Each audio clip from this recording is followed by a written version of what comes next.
弟兄姊妹，大家好！喺啱啱出爐嘅教會普查，我哋睇得到崇拜人數係減少咗，當中以年青人嘅流失係更加嚴重。普查都話俾我哋聽，4個會眾就有1個係長者，15到44歲嘅會眾係不足30%。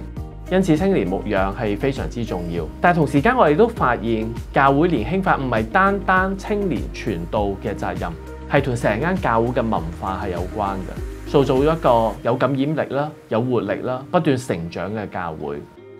今年我哋會一齊合作有2個嘅活動。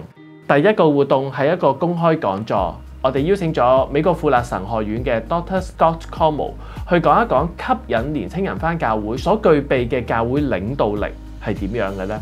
之後就會有2晚嘅課程，好濃縮嘅去講一講幫助香港教會年輕化嘅一啲嘅重點。我哋一齊聽一聽幾個講員嘅分享，希望到時可以見到你。Hello there. I want to invite you to come and join us to talk together about leadership in the 21st century, specifically leadership in difficult and increasingly difficult times. As we work together, we're going to talk about how Jesus' example can help us know how to face the difficulties that we face today. Come and join us.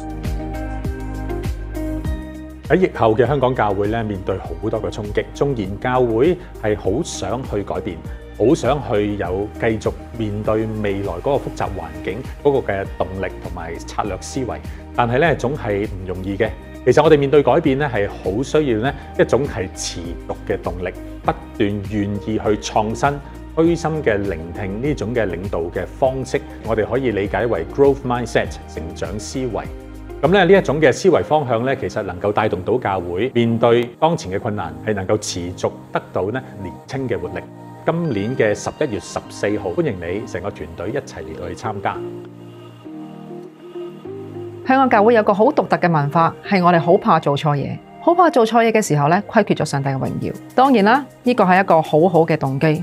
不過喺一個咁嘅文化底下咧，其實資深嘅領袖對新嘅做法、新嘅處事方式咧，有時會好大嘅猶豫，令到咧年輕嘅領袖咧覺得不被接納、不被尊重。喺呢個張力底下，大家開始不信任。